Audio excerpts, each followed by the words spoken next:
Just when we thought King James couldn't get any more vile, after plotting with his aunt, Queen Elizabeth, to have his mother decapitated so that they could snatch up all of her territories and reign in her place. He went on to do something just as dark because he hated women. It was said that he had many love affairs with young men, even his own cousin, giving us a little bit of light on who this person was. Do you know that he intentionally distorted some of the translations in the New King James Bible?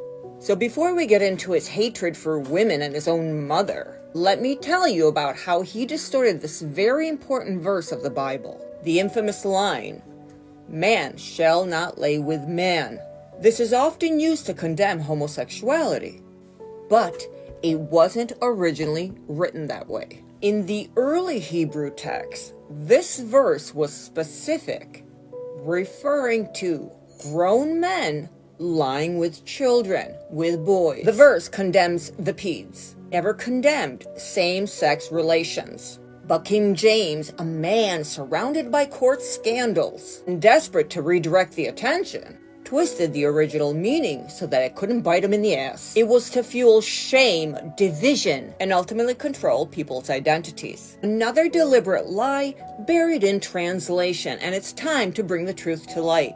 Now let's get into how King James hated his mother, hated women, liked to be with young boys, and how he knew he was lying and did it intentionally to fit his narrative. Remember, this is the man that created the book Demonologie, which talked all about demons, and then wrote several books about witches and witchcraft.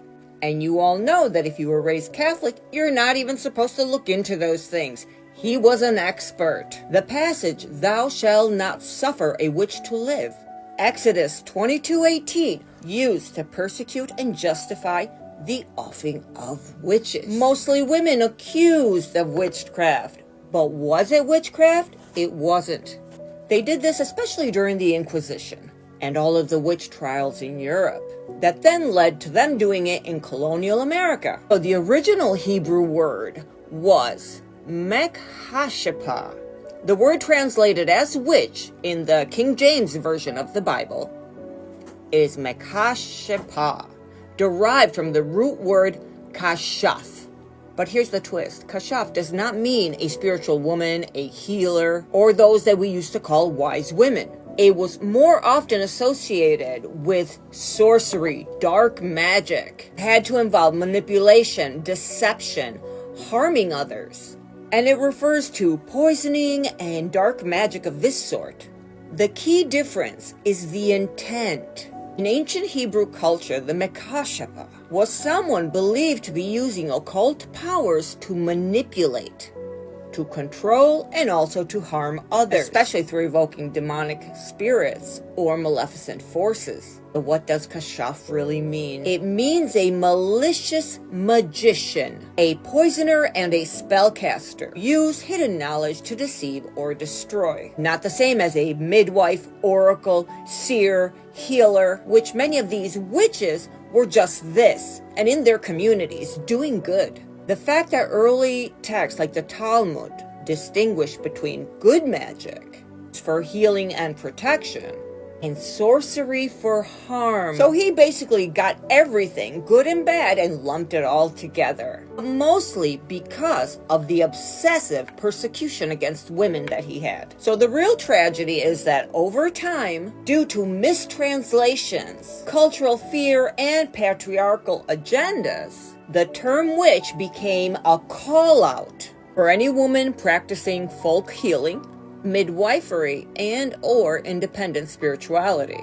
This verse literally became weaponized. It's what they used during the Salem witch trials, the Inquisition, and all other purges. Remember, the ancient world had many forms of spiritual practices, but later the church structures rewrote basically almost all of them, and demonizing all pre-Christian traditions, especially the female-centered ones. At the end of the day, the original witches were herbalists, midwives, priestesses of the goddess, astrologers, dream interpreters, seers, oracles, everybody demonized. And that happened when he said that it was all one category. there was no longer the importance of the intent. So in summary, the word witch in Exodus 22:18 is a form of Hebrew called kashaf, which more accurately refers to sorcery that causes harm, not a wise healer or a wise woman. So this passage has been mistranslated and misused for centuries now. The true witches were often spiritual women, guardians of ancient tradition, and victims of political and religious control.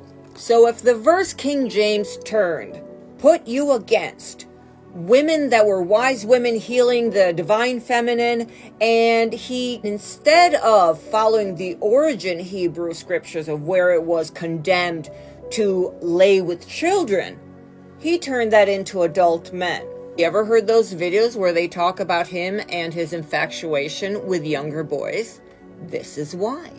He was trying to cover for himself and push his own agenda. And yet, we find millions of people still following the Bible that he planted on purpose.